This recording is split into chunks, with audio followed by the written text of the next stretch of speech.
Family relationships are sometimes tested in the most unexpected ways. A young woman found herself in a difficult situation. She lived with her 3 children in her parents' cramped apartment, while her husband rented a luxurious apartment for his mother. The tension reached its limit when the demand was heard, "Tomorrow you'll go and give my mother a general cleaning." What happened next, no one could have foreseen. Good day, dear listeners. I am glad to welcome you to my channel. I present to you a new interesting story. Enjoy listening. In the morning, another day of nightmares began in a small 2-room apartment on Enthusiasts Boulevard. Kira woke up because the youngest, 3-year-old Maximka, fell from a folding bed right onto the middle 6-year-old Dimka, who was sleeping on the floor on a mattress. 8-year-old Liza, who had settled down on the couch, grumbled discontentedly and pulled the pillow over her head. "Mom, he fell on me," Dimka whined, rubbing his bruised shoulder. "Quiet, quiet, don't wake Grandma and Grandpa," Kira whispered, lifting Max and trying to spread a blanket for Dimka at the same time. The 12 square meters living room served as a bedroom for 4 people. A folding bed, a mattress, a sofa and a narrow passage between them. That was all the space. The children's things were piled up on the only armchair, since there was no room for a closet in the room. From the kitchen came the displeased voice of Kira's mother Anna Georgievna. "Kira, the children are making noise again. My blood pressure is rising from this hubbub." "Sorry, Mom, I'll calm you down now," Kira responded, feeling how everything inside her was shrinking from fatigue. She gathered the children and drove them into the tiny bathroom to wash up one by one. As usual, there was no hot water until 9 o'clock in the morning. They had to wash their faces with cold water. Maxim started bawling, Dimka started being capricious, and Lisa rolled her eyes and said that at school they were laughing at her unfashionable clothes. "Lisa, my daughter, be patient a little longer. Dad will get a bonus, and we'll rent a normal apartment," Kira said tiredly, buttoning up her son's jacket. "You've been saying this for 6 months already," her daughter snapped. "And Katya Smirnova moved into a new building with a separate room." Kira gritted her teeth. Katya's mother worked as an ordinary accountant, and Artyom was a leading manager in a reputable IT company. His salary was under 100,000, but every month the money ran out by the 20th. What the family budget was spent on remained a mystery. After the children left for school and kindergarten, Kira sat down at the table with a cup of instant coffee. There was not enough money for a good one. She took out a notebook where she wrote down family expenses and once again tried to make ends meet. Artyom received 92,000 net. Rent of a 2-room apartment from his parents 30,000, FOOD 20, clothes for fast-growing children 10, utilities and kindergarten 8, school expenses 3,000, a total of 76. There should have been 16,000 left for unforeseen expenses, but in reality by the 20th of the month the wallet was empty. "Artyom, darling," she began in the evening, when her husband returned from work, "can you show me your card statement? I want to understand what we spend money on." Artyom, a tall blonde man with an eternally tired expression, waved his hand irritably. "Kira, don't start. I work like crazy to provide for my family, and you greet me with interrogations." "I'm not interrogating you, I just want to understand why we never have money for a normal apartment." "Find a better job, you'll have a normal apartment," he muttered, plopping down on the sofa next to Dimka, who was going to bed. Kira felt the blood rush to her face. She worked remotely as a graphic designer, earned 30,000, not much. But with her salary, it should have been enough for her husband to rent a decent 3-room apartment. Quote, "Artyom, with your salary we can afford better housing. Look, the children are sleeping like refugees. What's wrong?" Artyom looked back at the camp bed where Max was already falling asleep. "Everything is clean and warm. When we were kids, my brother and I slept on the same bed and it was okay. We grew up to be normal people. Artyom, they have nowhere to do their homework. Liza is embarrassed to bring her friends. Dimka is constantly crying because it's cramped. So what should we do now? I don't have any more money, the husband barked, and the children woke up. Maximka started crying. Dimka sat up on the mattress with frightened eyes, and his dad's displeased voice came from the parents' bedroom. Quote, Kira, calm your husband down. We have to get up for work tomorrow. The evening ended traditionally. The children could not fall asleep for a long time after the scandal. Kira was sitting in the kitchen and quietly crying into a cup of cold tea. Artyom demonstratively buried his face in his phone, writing a message to someone. The next day, Kira decided to conduct her own investigation. She went to an ATM under the pretext of withdrawing money from a shared card and printed out a statement. What she saw made her sit down right on the bench near the bank. On the 8th, a transfer for 140,000 rubles marked rent. On the 14th, 30,000 on a furniture website. On the 20th, 15,000 in an elite supermarket on Tverskaya. On the 27th, 20,000 in a beauty salon.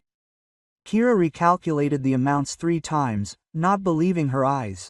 140,000 for rent, while they themselves paid 30 for a miserable 2-room apartment, furniture for 30,000, when their children slept on folding beds.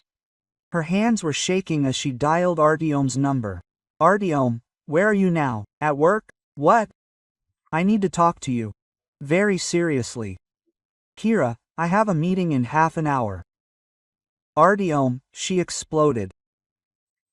Come home immediately, or I'll come to your work and make a scene in front of your colleagues.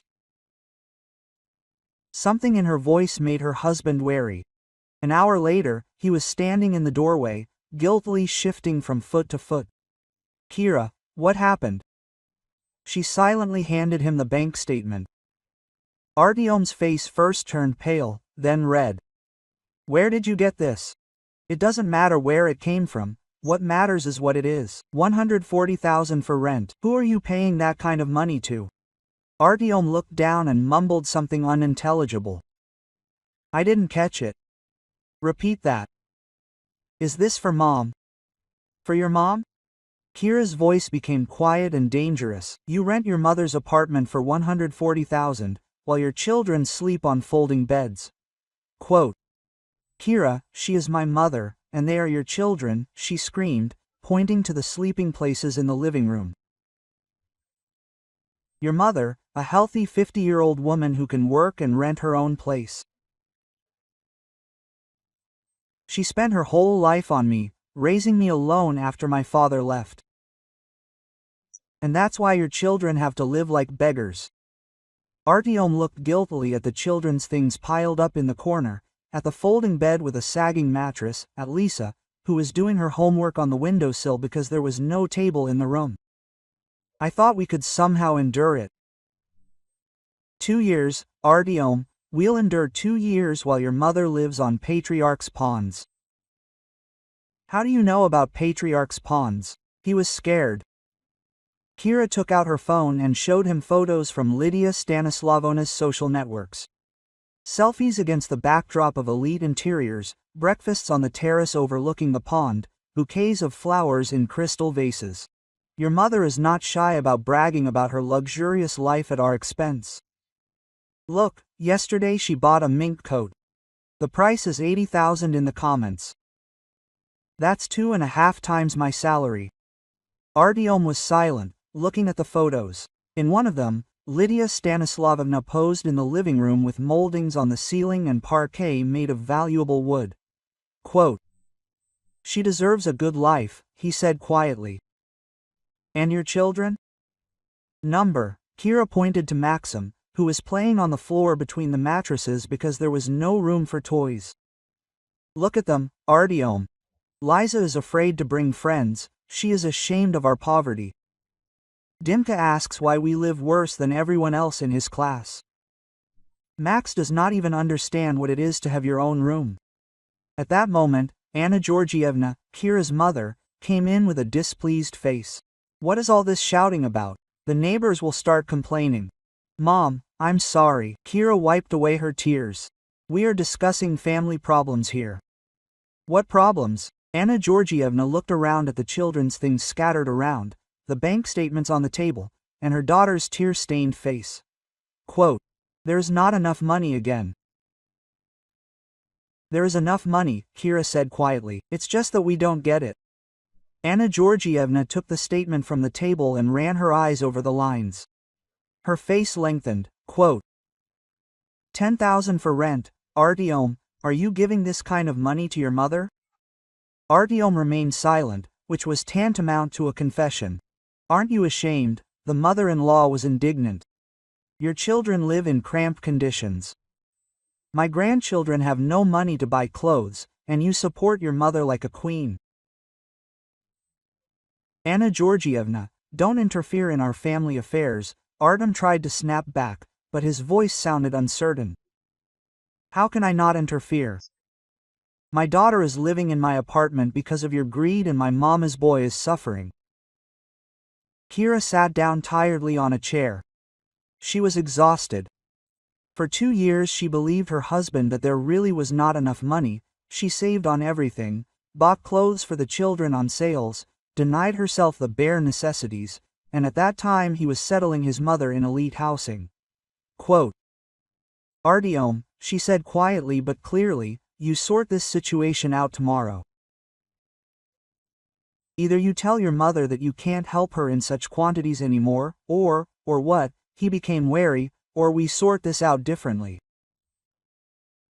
Artyom looked at his wife with fear. There were notes in her voice that he had never heard before. A whole album called My New Home had been discovered on Lydia Stanislavovna's social networks. Kira leafed through the photos, and with each frame her indignation grew. A living room with a fireplace and French windows, a kitchen with an island and premium appliances. A bedroom the size of a 2-room apartment, a dressing room crammed with expensive clothes, a bathroom with a jacuzzi and marble trim.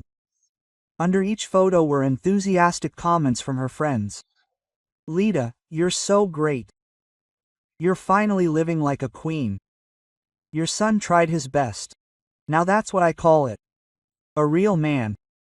I envy him with white envy. You rarely see such an apartment even in the movies. And Lydia Stanislavovna answered with poorly concealed complacency. What can you do, girls? Artyomka is my gold. She says, Mom, you spent your whole life on me. Now it's my turn to take care of you. She raised her son correctly. It's not like some people give birth and forget about their parents. Kira slammed the laptop shut and grabbed her head. So, she's also to blame for forgetting about her parents, given that she lives with her own parents in cramped quarters, helps them with the housework and buys her mother medicine every month for 3,000 rubles out of her 30. In the evening, when the children finally fell asleep after the traditional battle for a place in the bathroom and another concert of discontent from the neighbors below, Kira waited for Artyom in the kitchen. Well, he talked to his mother. Artyom guiltily twirled a cup of tea in his hands. He talked. And what did she say? She was upset, she said. She doesn't understand why you're against her living a decent life. Kira felt something click inside. I'm against it. And what do your children have to do with it? Kira, think about it yourself. She worked 2 jobs her whole life, so that raised me. She lived in a communal apartment, denied herself everything. Shouldn't I repay her with kindness? Artyom, I'm not against you helping your mother, but not at the expense of your own children. You can rent her a normal 1-room apartment for 30-40,000, help her with food, medicine, but not 140 a month. Quote, and why exactly a 1-room apartment? Artyom snapped unexpectedly. Why should she live worse than us? Kira was dumbfounded with insolence. Worse than us? Worse than us. Her voice broke to her temples. Artyom, are you out of your mind? We live in a rented 2-room apartment. Our children sleep on the floor, and your mother walks around the 3-room apartment on Patriarch's pawns. Don't shout, you'll wake the children. Let them wake up. Let them hear what a wonderful dad they have. Kira stood up and walked around the kitchen. Listen to what I'm telling you. Tomorrow you go to your mother and explain that you can no longer pay for such an apartment. Period. I can't do this. Why? Because she's already gotten used to it, she's arranged everything there, she invites her friends. How can I tell her that she needs to move out? Kira looked at her husband with a long look. Tall, handsome, intelligent man, 32 years old, father of 3 children, afraid of upsetting his mother. I understand. Then tomorrow I'll talk to her myself. Kira, don't. You know she doesn't like you very much, what? Well, she doesn't like you very much. She thinks you're stealing me away from my family. Yeah, right. I'm the one stealing him away from his family by bearing him children and living in poverty. And she's bringing him closer to his family by fleecing us dry. The next day, after taking the kids to do some errands, Kira went out to reconnoiter. Patriarch's pawns greeted her with well-groomed alleys, expensive cars and the look of people who clearly don't count every penny. The residential complex was striking in its luxury, a marble hall, a concierge in uniform, shiny elevators. Having climbed to the 8th floor, Kira rang the doorbell of apartment 47. Lydia Stanislavovna herself opened the door, and she looked like she belonged in the setting. A 50-year-old woman with carefully styled blonde hair in an ivory-colored silk house suit and a manicure that cost more than Kira's weekly salary. Pearl beads shimmered on her neck, and gold bracelets on her arms. Quote, "Oh, Karachka!" she exclaimed with false joy. "What a surprise! Come in, come in." Kira crossed the threshold and gasped.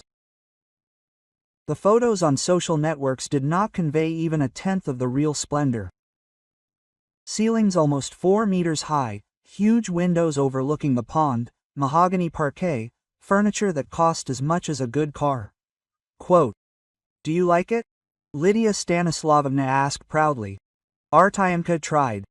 "He chose the best for mommy." Quote, "Beautiful," Kira squeezed out. "Come into the living room, we'll have some tea. I just happen to have a new set. Real Chinese porcelain. Artyom gave it to me last week." In the living room, Kira sank into an armchair that probably cost more than all the furniture in their rented apartment. Lydia Stanislavovna fluttered around the room, showing off her new acquisitions. "Look at the curtains she hung. Italian silk. And this table is an antique from the 15th century, and the paintings, you see, are real. I bought them from an artist." Lydia Stanislavovna, Kira interrupted her. "I need to talk to you." "About what, dear?" "About money." The mother-in-law's face changed instantly. Her smile became strained, her eyes became wary. "And what about the money? Artyom spends 140,000 a month on your apartment, plus furniture, appliances, your purchases. That's more than his salary. So what?" Lydia Stanislavovna sat down opposite and folded her hands' knees. "The son takes care of his mother. It's natural. It's natural when his own children live in normal conditions, and they sleep on folding beds in someone else's apartment. And that's your problem. If Artyom thinks it necessary to provide me with a decent old age, that's his right. You're 50 years old, you're healthy and can work. Why should I work if my son can support me?" Lydia Stanislavovna leaned back in her chair and smiled. "You see, Karachka, I raised Artyom on my own. His father ran away when the boy was 10 years old. I worked 3 jobs, didn't get enough to eat. I bought clothes only for him, and wore other people's things for myself. This is worthy of respect, but no buts. Now it's my turn to live beautifully. I deserve this apartment, this furniture, this jewelry, and you and your kids are temporary difficulties. You're young, healthy, you'll achieve everything yet." Kira felt the blood pounding in her temples. "Lydia Stanislavovna, you understand that your grandchildren suffer because of your appetites. My grandchildren will be proud of me. They will say, 'This is what kind of grandmother we have, not some beggar, but a real lady.' And while they are proud, they have nowhere to live. So what? It is useful to be modest in childhood, it strengthens your character. Look at Artyom, who grew up in a communal apartment and nothing, he became a man. Now he provides for his family. He provides for you, not for his family. Lydia Stanislavovna stood up and went to the window. You know, Karachka, I warned you from the very beginning. Artyom is a mother's boy. He will never betray his mother for his wife. If you don't like it, you can leave. There will be another who will appreciate such a man. Kira also stood up. So you are directly saying that your comfort is more important than the well-being of your grandchildren. I am saying that Artyom is a grown man and he decides for himself what to spend the money he earns on. And if his wife is unhappy, that is her problem. Understand? Kira said quietly. Then I will also solve my problems myself. That's good. Now excuse me, my pedicurist is coming in half an hour. It's expensive, but what can you do, my feet need care. Kira left the apartment with the feeling that she had visited a parallel universe. Downstairs, in the luxurious hall, there was a concierge smiling at the residents. Expensive cars were shining in the parking lot. In the nearest cafe, people were ordering breakfasts worth half of her daily earnings, and somewhere on Enthusiasts Boulevard, 3 children would come to a cramped 2-room apartment after school and kindergarten, where they would have to do their homework on the windowsill, because there was no table, and sleep on the floor, because there weren't enough rooms. In the evening, Artyom returned home in a great mood. Mom called and said that you had come, we had a good chat. Wonderful. Your mother explained to me that she deserved a luxurious life at our expense, and that the children and I were temporary difficulties that could be tolerated. Why are you doing this? Mom, that's not what I meant. What did I mean? Artyom hesitated. She's just used to the good life. It's hard for her to give up comfort, and it's easy for children to sleep on the floor. Kira, why are you acting like a little girl? Let's endure a little longer. When will I get a promotion? In a year, 2, 5. And let the children live like homeless people in the meantime. They're not like homeless people. They have a roof over their heads, food, clothes. Your mother has a 3-room apartment with a jacuzzi, and your children don't even have their own beds. The argument lasted until midnight and ended with Artyom going to bed offended, and Kira sitting in the kitchen and planning her next steps. Talking wouldn't solve anything here. Lydia Stanislavovna made it clear that she wouldn't voluntarily give up luxury, and Artyom wouldn't find the strength to force her. So, it was necessary to look for other ways of influencing her. The next 2 weeks passed in tense silence. Artyom avoided talking about money. Kira silently watched as the children struggled to get ready in the cramped apartment every morning, tripping over each other and arguing over space in the bathroom. Lisa became even more withdrawn. Dimka began to wet himself at night from stress, and little Max constantly whined, demanding attention. Kira's parents also began to show dissatisfaction. Anna Georgievna sighed every now and then, cleaning up the scattered children's toys, and Dad Georgy Petrovich hinted several times that it would be nice for the young family to get their own home. Meanwhile, Lydia Stanislavovna continued to brag about her new clothes on social networks. A new set of bed linen made of Egyptian cotton, a handmade dinnerware set from the Czech Republic, or a membership to an elite fitness club. Under each post, her friends admired her caring son, and she modestly replied that Artyomka spoiled his mommy. Kira's patience snapped on a most ordinary Tuesday morning. Maxim fell off his folding bed and cut his lip on the edge of the table.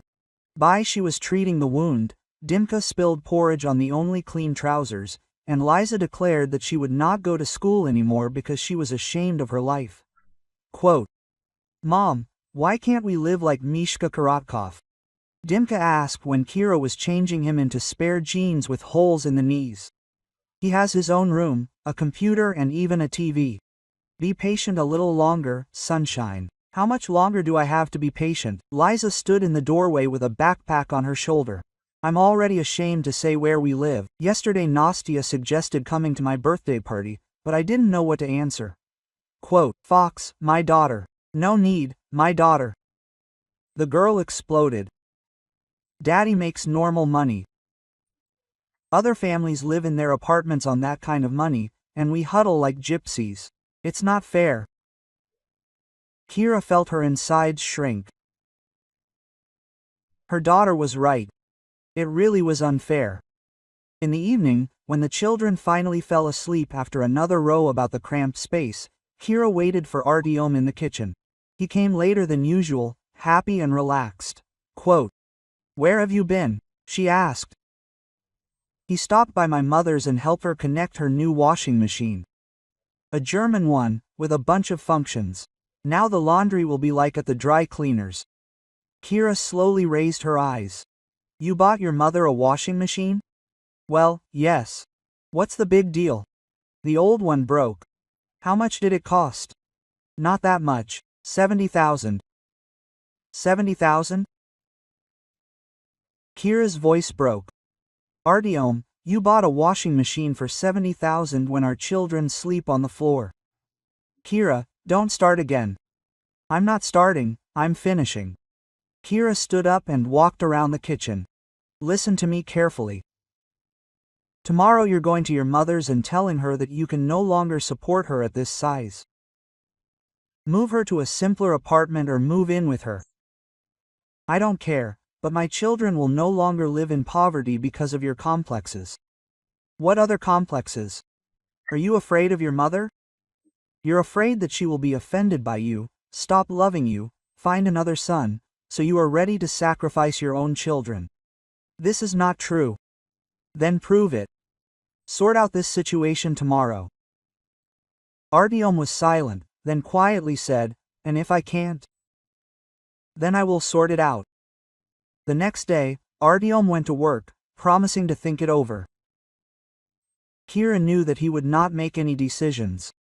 She had gotten to know her husband too well over the 8 years of marriage. After lunch, when the children were at school and kindergarten, the phone rang. Artyom was calling. His voice was confused. Kira, Mom is asking you to come over. Why? I don't know. She said she wanted to discuss everything. Maybe you can come to an agreement? Okay, I'll come. Kira looked at herself in the mirror. Jeans with drawstrings, a sweater that had been washed 100 times, cheap sneakers, she cut her hair herself, and hardly used any makeup. What to spend money on when the kids don't have enough for the bare necessities? Before leaving, she stopped by her mother's kitchen. Mom, I'll go to Artyom's mother. If anything happens, you'll pick up the kids from school and kindergarten. Of course. Why is she calling you? She says she wants to discuss it. Maybe it finally dawned on her that her grandchildren are more important than her comfort. Anna Georgievna shook her head skeptically. I doubt it. I've seen mothers like that. They're ready to give their sons to the grave, just so they can live a sweet life. Kira took her bag and headed for the door. At the last moment, something made her return to the kitchen. She opened the bottom drawer where her mother kept old dishes and took out a heavy cast iron frying pan. The same one that Grandma used to fry pancakes on, blackened by time, but strong as a tank. Why a frying pan? Mom was surprised. Quote, just in case, Kira answered and shoved the frying pan into a large bag. She herself did not understand why she took it. It was just that an inner voice told her that today's conversation might not be as peaceful as Artyom expected.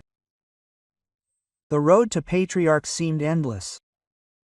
In the metro, Kira looked at people and thought about how many of them lived in normal conditions, without counting every ruble and without squeezing 3 children into one room.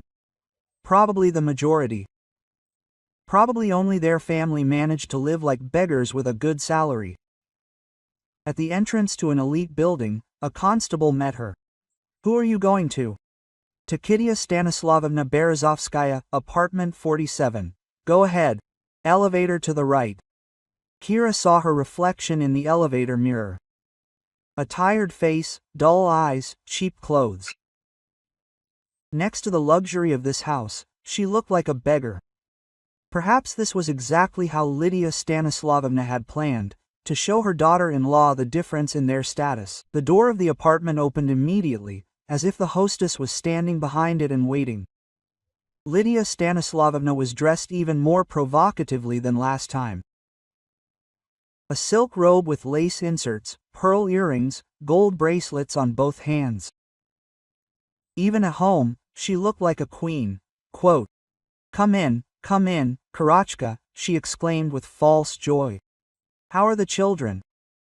"Fine," Kira answered dryly. "That's good, come into the living room, we'll have a heart-to-heart talk." Everything in the living room was still luxurious, but new details had appeared: a crystal chandelier, expensive candlesticks, paintings in gilded frames. Money continued to flow like a river. Quote, "Sit down, dear," Lydia Stanislavovna pointed to a chair. "Artyomka said that you are upset about our expenses." "Upset, to put it mildly. I understand. It's always hard for a young family, but you see what the matter is." Lydia Stanislavovna walked around the room, showing off her new clothes. "I wanted to offer you a deal." "What deal?" "You stop pestering Artyom with talk about money, and she stopped and smiled. "I'll find you a part-time job." Kira felt anger starting to boil inside. A part-time job? Well, yes. For example, my apartment is big, cleaning is hard. Could you come twice a month and do a general cleaning? I'll pay you well, about 5,000 at a time. 10,000 a month won't be extra, right? Kira slowly rose from her chair. "Are you offering me to clean the apartment that you rent with my husband's money? What's wrong with that? It's just a job. But at least it will be honestly earned money. That is, the money that my husband earns for the family, but gives you dishonestly." "Karachka, no, don't distort it. Artyom just helps his mother, and you can help me with the housework. Everything will stay in the family." Kira felt her hands begin to shake with indignation. "And what other services would you like to receive? Maybe your laundry would be washed, dinner would be cooked, your future dog would be walked." "But why so aggressively?" Lydia Stanislavovna sat down in the chair and straightened her robe. "I propose mutually beneficial cooperation." "Mutually beneficial? And where is the benefit for me?" "What do you mean where? You will get the money. Plus, I will explain to Artyom that you are a good wife, trying for the family." "So now I am a bad wife?" "Well, not exactly bad, but capricious, always dissatisfied. Demanding. Artyomka worries about you, she cannot concentrate at work." Kira took a deep breath and exhaled slowly. "Lydia Stanislavovna, this is the last time I am telling you nicely. Your grandchildren live in inhumane conditions because of your appetites. If you are not ready, compromise." "No compromises," interrupted the mother-in-law. "Artyom is a grown man and decides for himself how to spend his money. And if his wife doesn't like it, he can go work more or look for another husband." "I see." Kira bent down to her bag and took out a cast-iron frying pan. Lydia Stanislavovna followed her movements and became slightly wary. "What is this?" "And this is Lydia Stanislavovna, my argument in the dispute." "What argument? Are you threatening me?" "I'm not threatening, I'm acting." The first blow fell on the crystal vase on the coffee table. The vase shattered into pieces, the shards scattered across the expensive carpet. Lydia Stanislavovna screamed and recoiled. "Are you crazy?" "Perhaps," calmly answered Kira and swung the frying pan over the new washing machine. "This beauty costs 70,000. Let's see how much she's worth after getting acquainted with cast iron." "Don't you dare, I'll call the police." "Call and tell me how you abuse your grandchildren for the sake of your own comfort." The second blow hit the washing machine. The plastic panel cracked, the electronic display went out. Lydia Stanislavovna rushed to the phone, but Kira intercepted her. "Let's talk first, then you can call." "Let me go, you're crazy." "Crazy is when you allow your children to live in poverty. And I've just come back to normal." Kira looked around the living room, choosing her next target. Her gaze stopped on the brand new plasma panel. The TV was not cheap either. Kira, stop, let's talk. What should we talk about? About how you are ready to move to a more modest home. I can't. I need comfort. I'm used to it. And my children should get used to discomfort. The impact of the frying pan on the TV screen produced an impressive effect. The screen cracked like a web. The image distorted and went out. Lydia Stanislavovna burst into tears. Why are you doing this? I'll explain what happens when impudence crosses all boundaries. Kira approached the antique 15th century table. How much did this cost? 120,000. Kira, I beg you. 120,000 for the table, and the children have nowhere to do their homework. The table shattered into pieces from one blow. The inlay scattered across the floor. The carved legs flew in different directions. I'll put you in jail. Try telling the judge how much money you used to buy all this while your grandchildren were starving. Lydia Stanislavovna darted to the front door, but Kira was faster. She blocked the way, holding the frying pan at the ready. We haven't finished talking yet. What do you want? I want you to understand one simple thing. Artyom can choose, either a wife with children, or a mother with appetites. There is no third option. He will never choose you. I am his mother. We will see. Kira went to the cupboard with expensive dishes. In the meantime, let's continue our conversation. The blows of the frying pan on the crystal glasses and porcelain plates sounded like music. Lydia Stanislavovna sobbed, begging him to stop, but Kira was relentless. 8 years of humiliation, poverty and lack of rights demanded an outlet. The conversation was really short. Half an hour later, Kira looked at the destroyed living room, wiped the frying pan off the curtains and headed for the exit. Tell Artyom that I am waiting for him at home. We will have a serious conversation. I'll call an ambulance, whispered Lydia Stanislavovna, holding her broken head. Call the police too. But remember, I'm ready to tell anyone who wants to listen what a caring grandmother you are. Kira calmly left the apartment, went down to the hall and nodded to the concierge. He watched her go with a surprised look. He was probably surprised that a woman in cheap clothes could look so happy after a visit to an elite apartment. In the metro, Kira felt a strange relief. For the first time in many years, she did what she wanted, and not what was expected of her. For the first time, she put the interests of her own children above the desire to seem good and correct. The frying pan in her bag pleasantly knocked against her thigh. The faithful assistant had completed her task. The phone rang when Kira had just entered the entrance on Enthusiasts Boulevard. Artyom's number appeared on the screen. He was calling from work. His voice trembled with panic. Kira, what have you done? Mom is in the hospital. I know. I took her myself. How did I take her myself? Are you crazy? The doctors say she has a concussion. They are right. And her apartment was also smashed with our hard-earned money. Kira, do you understand what you have done? She filed a report with the police. You could go to jail. Let her file one. At the same time, I will tell the investigator whose money she lived on while her grandchildren slept on the floor. I am going to the hospital, and I will wait for you at home. We will have a talk. Kira turned off the phone and went up to her floor. The apartment was quiet. The children had not yet returned from school and kindergarten. The parents were at work. She went into the living room, looked at Maxim's folding bed, Dimka's mattress on the floor, Liza's sofa, littered with children's things. In a few hours, the usual bustle would begin here. 3 children would need to do their homework, have dinner, get ready for bed in a space the size of a storage room. And at this time, a smashed 3-room apartment lay on Patriarch's Ponds, a monument to impudence and selfishness.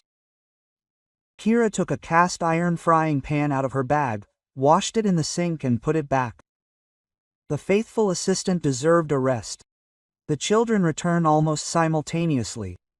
Liza was gloomy, Dimka with a torn sleeve of his jacket, Maxim with snot and dirty hands. Mom, why are you so cheerful? Liza asked, noticing the unusual expression on her mother's face. Just good news, daughter. What news? You'll find out soon. Artyom rushed home at 6:30. His face was pale, his eyes were red. Apparently, his nerves were giving in. During their marriage, Kira did not remember him in such a state. Quote, "So, did you visit mommy?" she asked, meeting her husband at the door. Kira, she is in serious condition. She not only has a concussion, but also 3 broken ribs. She fell down from fear when she saw that she could fight back. Do you understand that they give time for this? For causing grievous bodily harm. I understand. Do you understand that you kept your family in poverty for 8 years? For the comfort of your mother. Artyom went into the living room and sat down on the sofa next to Liza, who was doing her homework. His daughter glanced sideways at her father and moved away. There was limited space. Mom filed a report, he said quietly. The investigator will arrive tomorrow, let him come. I have a report for him too. What report? About how you spent the family money, condemning the children to poverty. About how your mother abused her grandchildren, living off them. This is not a crime. It is a crime, failure to fulfill parental responsibilities, creating difficult living conditions for children when there were financial opportunities. Article 156 of the Criminal Code. Artyom looked up at his wife in surprise. Did you get legal advice? Yes. While you were visiting your mother in the hospital, I spoke with a lawyer and learned a lot of interesting things about our rights. Kira, let's not go to extremes. Maybe we can come to some kind of agreement? It's too late to negotiate. I've been trying to negotiate with you for 8 years. Now is the time for decisive action. Artyom was silent for a moment, then asked, what do you want? A divorce and child support for 3 children in the amount of half of your income. Half. That's 46,000. Are you counting correctly? According to the law, a quarter per child, but we have 3. So half of your income will belong to the children, as a normal father should. And what will I live on? On the remaining 46. Whether that's a lot or a little is up to you to decide. You can move in with your mommy, save on rent, but she has a 1-room apartment. She didn't have a 3-room apartment, but she won't have one soon. Artyom looked at his wife in confusion. What do you mean she won't? Otherwise, she'll receive a notice of termination of the lease tomorrow. I spoke with the management company today. It turns out that the neighbors complained about loud scandals and the destruction of the apartment. No one wants to rent out housing to troublemakers. Did you arrange this on purpose? I arranged justice. Your mother lived at my expense for 8 years, children. Now let him live at his own expense. At that moment, voices were heard in the hallway. Kira's parents returned. Anna Georgievna entered the living room and immediately realized that something serious was happening. What happened? Why is everyone so gloomy? Mom, we're getting a divorce, Kira said calmly. Finally, her mother exclaimed. Otherwise, I thought you'd put up with this mama's boy until old age. Artyom looked at his mother-in-law with resentment. Anna Georgievna, what does this have to do with mama's boy? And considering that a normal man wouldn't keep his children in cramped quarters for the sake of his mother's whims? My mother wasn't capricious. She deserved a good life. Did she deserve it at the expense of her grandchildren? Anna Georgievna looked at the children's sleeping places in the living room. Have a conscience, Artyom. The argument continued until late in the evening. Artyom tried to find a compromise, offered to reduce expenses on his mother, rent them a more modest apartment, but Kira was adamant. Too many years had been spent on persuasion and compromise. Either a divorce, or I tell all your colleagues, friends and relatives what kind of father and husband you are, she gave an ultimatum. You won't dare? Of course I will. And I will publish photos of our living conditions on social networks next to photos of my mother's apartment. Let people draw their own conclusions. Artyom gave in by midnight, agreed to a divorce, but asked for time to resolve the housing issue with his mother. "A week," Kira said. "In a week, either you file for divorce or I do, and then my demands will be tougher."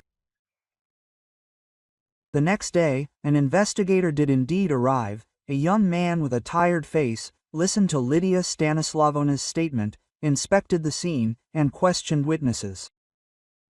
"The damage is really serious," he told Kiri. "More than 300,000 rubles. That's a large amount. And you might want to ask what money was used to buy all this?" She answered calmly. "It matters." "How much?" "I brought the documents."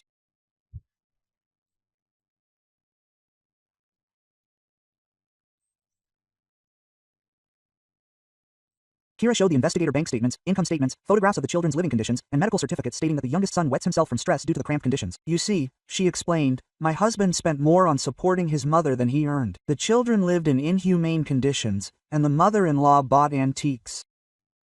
When I asked her to empathize with the family, she offered me to become her housekeeper."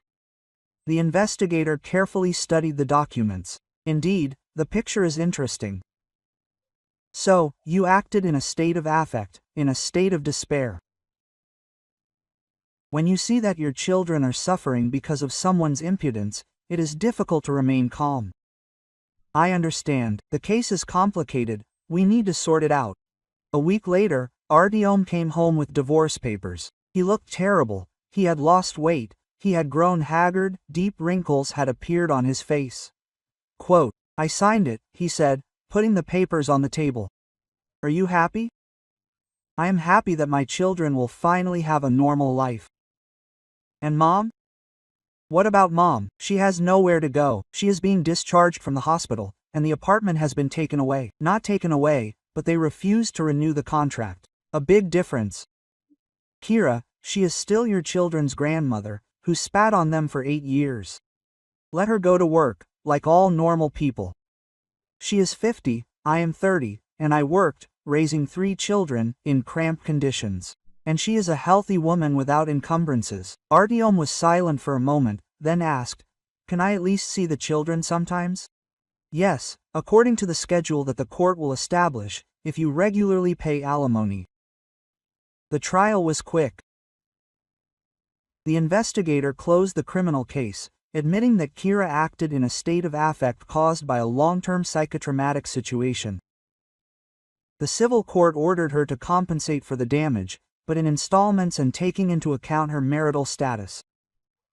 And the family court satisfied all of Kira's demands: divorce, alimony in the amount of half of the income, division of property. Artyom got a one-room apartment on the outskirts, which they bought with a mortgage 5 years ago, but now he had to pay it alone.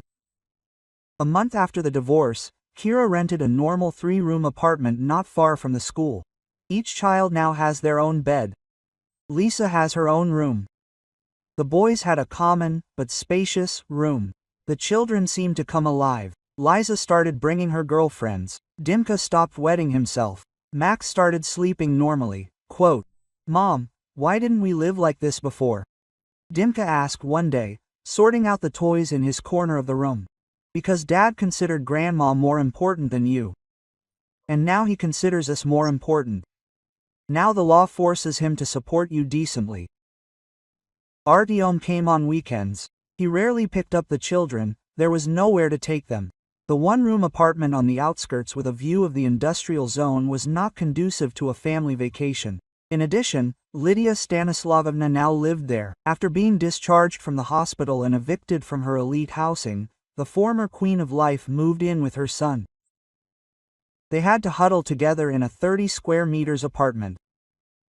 Artyom slept on the couch. His mother slept there on a folding bed. There was a catastrophic shortage of money. Alimony ate up half of his salary, and the mortgage another quarter. There was 23,000 left for both of us to live on. "Maybe you should look for a job?" Artyom cautiously suggested to his mother one day. "At my age, with my illnesses." Lydia Stanislavovna straightened her washed-out robe. "And who would need me after the hospital? But there is no money at all. It is barely enough even for food." And you and your ex-wife should agree to pay less alimony. Mom, that is not how it works. Alimony is child support. It was appointed by the court. Then you should visit the children more often, and the 8 will feed you. But Artem visited the children less and less often. It was too painful to see how they happily lived in a spacious apartment, talked about their school friends, whom they were now not ashamed to invite over, showed good grades, which they began to receive when they had a normal place to study. And his mother was waiting for him at home with complaints about her health and memories of her former luxurious life. Do you remember, Artyomka, what an apartment we had, she would say in the evenings when they were having dinner on cheap pasta with sausages. What a beautiful kitchen, what a bathroom with a jacuzzi. I remember, Mom. And now look where we are. Lydia Stanislavovna looked around the cramped one-room apartment with peeling wallpaper and old furniture. All because of your ex-wife. She tormented us on purpose. Mom, maybe we shouldn't talk about this? What should we talk about? About how well we live here.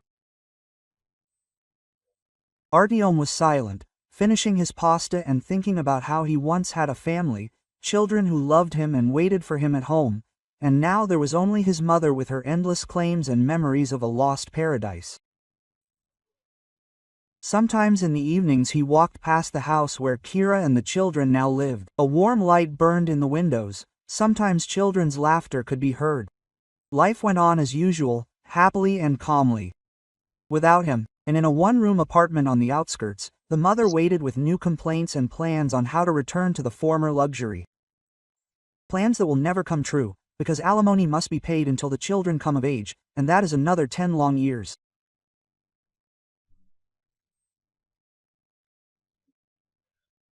"10 years of living in cramped quarters, poverty and constant reproaches. Fair retribution for years of betraying her own family. M.